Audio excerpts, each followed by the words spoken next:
9.2 Statistical Measures. The key idea is the measurement of mean. A mean is a type of average. So you guys are probably familiar with this from before, but mean means the mean of a data set is the sum, okay, that's important that we know that, the sum of the data divided by the number of data values. So if my data was this, and I had 8, 5, 6, and 9, and those could mean anything. They really could. How I would find the mean is I would take and I would add up all of those values. So 8 plus 5 plus 6 plus 9. And I would get a total of 28. Okay. Then I would take my 28 and I would divide it by however many numbers there were. So the number of data values. And you can see that there's 1, 2, 3, and 4. So that means I would divide it by 4 and I would get a total of 7. So what they're telling me is the average of this set of data is 7. Example 1 is finding the mean. Okay, so it says a table shows the number of text messages sent by a group of friends over 1 week. Make sure you copy down that table and everything. It says what is the mean number of messages sent? So going back to what you just learned about the key idea, we're going to take the data set, we're going to add up all the data that we have, and then we're going to divide it by the number of data values we have. So it will look something like this. I'm going to take 120 plus 95 plus 101. Notice how I'm lining up my digits. Plus 125. Okay, kind of mark these as you go. Plus 82 plus 108 plus 90. So I'm going to add all of these up very carefully because I find a lot of mistakes kids make with finding the mean just because of their adding. Once you get your total, you should come up with 721. And that's not my final answer because all I've done so far was I added up my data sets. I did not do anything else yet. I need to take the number of values and I need to divide it by that number. So I have 1, 2, 3, 4, 5, 6. There's 7 of us that are in this text message. So I'm going to take my 721 and I'm going to divide it by 7. Okay? I should get a total of 103. So my answer is for the mean number of text messages sent is 103 text messages. Example 2 is comparing means. So the double bar graph shows the monthly rainfall amounts for 2 cities over a 6-month period. All they're asking us to do is to compare the monthly rainfall. So what we'd have to do is we'd have to kind of look at what city 1 has and city 2 has according to their mean. And on this one you don't have to actually copy down this graph. Just look at your numbers and make sure you're getting the correct ones. So we start with city 1 and then we have city 2. Sorry, I moved that over a little bit. So now we need to look at all of our numbers and recognize that city 1 is my first bar on there and city 2 is my second bar. So I'm starting with city 1. I've got 3.5 plus 2.2 plus 1.9 plus 2.1 plus 2.5 plus 3.4.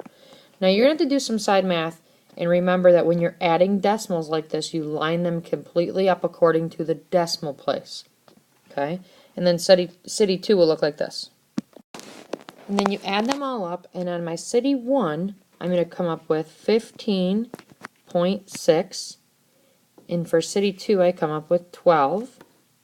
And then we have to divide them by the number of data sets that we have. Well, November, December, January, February, March, April, that becomes 6 months, and it told us that in the actual wording. And then we would just divide this number by 6 and divide this number by 6. This one's a simple one. We should come out with a total of 2. And then my top one's a little bit more. You have to do some more work, but you come up with 2.6. So when I compare these, I can say that because 2.6 is greater than 2, city 1 averaged more rainfall. So basically I was getting 2.6 inches of rainfall as a average for city 1, and I was getting 2 inches of rainfall as an average for city 2. So comparing, that's how I can do it, but you have to find the mean in order to do your comparison. Example 3 is, it's with and without an outlier. So basically we're finding the mean with an outlier, and we're finding the mean without an outlier. So let's find out what an outlier is. So an outlier is a data value, so one number, that is much greater or much less than the other values. When included in a data set, it can affect the mean. Okay, so it says the table shows the heights of several Shetland ponies. These are in inches, and your table is right over there to the right. It says, first of all, to identify the outlier. Okay, and remember that an outlier is a data value that is much greater or much less than the other values. Then it says find the mean with and without the outlier. Describe how the outlier affects the mean. So we have to first start off by displaying the data in a dot plot.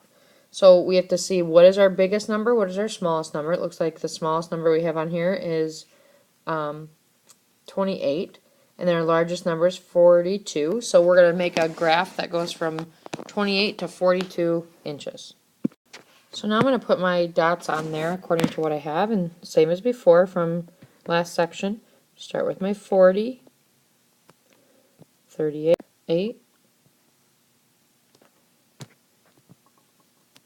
37, and this one would be right here. I didn't put it on there, but, and then 38 again, and then so on. So make sure you finish it up as I go too. I'm going to just pause it and do it and finish it up.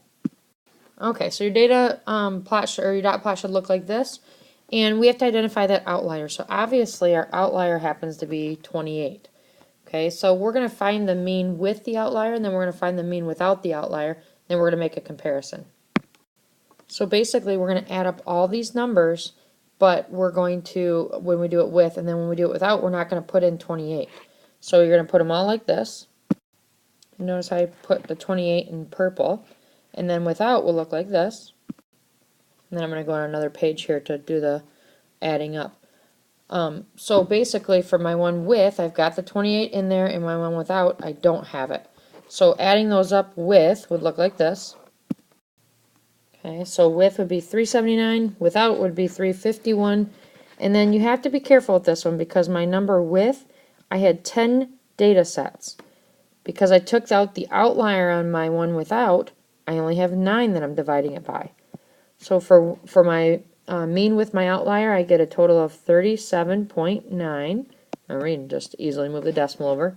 And then for my mean without the outlier, I get a mean of 39. So we're talking about the height of this Shetland pony, and it makes a difference. So then it says describe how the outlier affects the mean. You could write something like, with the outlier, the mean is less than all but 3 of the heights. So you got to look at that dot plot and go back and kind of make that comparison.